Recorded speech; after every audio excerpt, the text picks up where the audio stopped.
Hey guys, we are at our shop in Phoenix, Arizona. We are finishing up the production of our Freedom Pack. We figured this would be the perfect time to show you everything that goes into making gear here at Marsupial, making gear in America. So let's go check it out. All right, this is our main office space in here. This is our kind of wall of Bino packs. These are most of the Bino packs we've ever made. Some we made for specific brands, some we just made for us, some that we dropped years and years ago, some that haven't even come out yet. The cool thing about this is because we make everything here, we can kind of just do whatever we want. So we don't have to send stuff overseas, wait for prototypes to come back, wait for colorways to come back. We just do it all here. So it's kind of cool. So that's why we're kind of doing this video to show you what we do with the Freedom Pack, how we came up with it, and then kind of what the process looks like. This is Will. Will, tell everyone what you do here. I've done a lot of different jobs here. I've worked in cutting, worked in customer service, I've answered the phone, I'll be at tax all the time. But my main job is production manager, so I deal with our scheduling and making sure the product on the shelf and product on the actual website itself. So up here are the prototypes. This is last year's sample that we did. This year, we wanted to use some of those labels because we ordered a couple thousand of them. We had a Monday meeting, we made these on a Monday. We sat and decided as a team and as a company and went with the brown, and this is the route that we're going for this year. It is a really huge benefit and blessing to be able to do it here because we can really change things on the fly and make decisions. We can all sit and talk about pros and cons to each different version of how we make it and then come to the conclusion and produce it. Small little tweaks and get it perfect. Yeah. We're not limited in how many times we can go back and forth in production. We can do it as many times as we want. So Bessie gets us the samples. We all decided on the brown and black for this year. And then from there, it's really now it's on Saul. So it leaves all of our hands, it goes to Saul and cutting.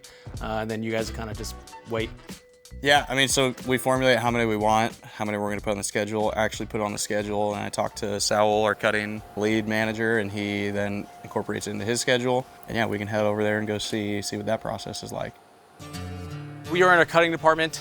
This is Saul. He does a bunch of different things here at Marsupial, but one of his primary focuses is running the cutting department and managing the cutting team. You want to give us a little rundown what you do? So we basically receive fabric in and we unload and put it onto the shelf, and we kind of have color coordinated the different materials and colors. After that, this is basically where the cutters pick off of the wall. So right here we have these two hydraulic press machines that basically stamp out exact designs of what project you're gonna kit. And over there we have a Gerber. What it basically does is we upload the image onto the computer and it'll outline exactly what we want cut on this machine. Over here we have two laser machines. Anything we really need to get really precise, it'd be done on these two laser machines. Any prototyping would be done with these two laser machines. Over here we got two web cutters. It basically does all our trims. For example, right here, all these smaller items that go onto all our product is basically what these two machines cut right here. After everything is done here, she basically makes kits of 50 to where you'd have 50 kits of zipper pouch, for example, right here. Each sewer should have a kit of 50 to complete 50 of each product into one box. So Saul does more than just running the cutting department. That is a big focus, but he also handles all of our ordering of raw materials. So he has to be fully aligned with everything because if we're low on a certain fabric, sometimes it takes months to get certain things in, and then I'll screw the whole project up. So when we do projects like this, the Freedom Pack, for example, we try to stick with colors we know we have in stock.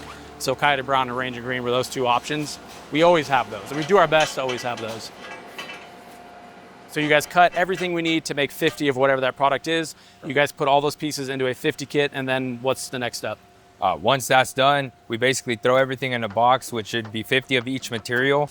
Then we grab webbing, throw it in there, and we take it out to the floor. All right, so we are in the sewing room. This is Will's place. This is what he runs and manages. Can you give us a quick rundown of what goes into making a Bino pack? Yeah, so there's a lot going on over here. I think we have 60 to 70 sewing machines in here. Most machines have a different function. Probably half of them do the same function, which is a lot of our prep stuff. Product moves forward for the most part. It's kind of prep in the first few rows back, 4 rows back. Once you get into that 5th and 6th row, it's more in closing, and then that final front row is bindings, and then the very, very front row is quality control, where we clean everything, all the loose threads. It goes back and forth there a couple times. So this is one of our 50 kits that we use. The way that we sew everything is in sets of 50, so You can pull any of these pieces out. There's 50 of the foam piece. This is the back of the Bino pack. Kind of this whole area is where we do a lot of the prep work for all of our different products. So put our labels on, put our webbing on, kind of the building blocks to get segmented pieces so we can put those segmented pieces together.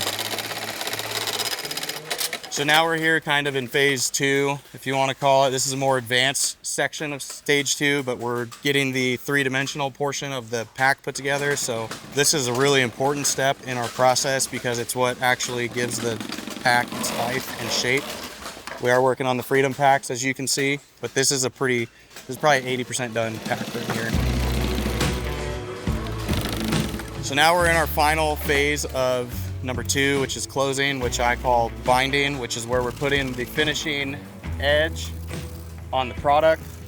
So this is a rangefinder pouch. We're basically putting the fabric folded over both sides. It's going to cover the exterior. So it's just going to clean up this edge. Is really all this step function is serving. So we're at our first phase of quality control. We are right now using our turning poles to flip the bags right side up so they can get into this state, which we've got now the 3-dimensional, we've got everything, the internal of it clean. So this is really the first step in our quality control, and then it will go over to our actual QC tables. So we got 15 people who their sole job is quality control. That's obviously a major focus of what we do. Why is that a major focus, and why is that important to you? Well, I think presentation's everything. Number one, as a consumer, you want to have a good, clean product. You want to have a good, functional product. So it's nice knowing there's a team dedicated to that. For me personally, I feel like it's a reflection of the team and the team that I oversee, and I want to ensure that we have, the best products. We don't want to deliver a sub-A category product. We always want to deliver the best of the best. So unfortunately, I'm on this team a lot for, rejecting things, sending things back to repair. That's a constant that we have to deal with. And like those 50 kits we were talking about at the beginning, yes, in a perfect world, we end up with 50 perfect products, but a lot of the time we end up with 48 that are perfect and 2 that get sent back. And those 2 are constantly in circulation, getting the minor tweaks and the fixes that they need, just because we only settle for the best. And I really rely on this team to pay attention to what we're delivering to the customer, because they're the last people that will see it before it ultimately goes to the customer.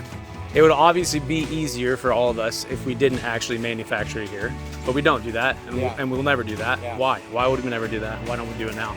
I think it's one of our core principles as a company. That's something that Jim's always wanted, is to make stuff here, make stuff in the States. It's something you as an employee can be proud of. I think it's something you as a customer could be proud of.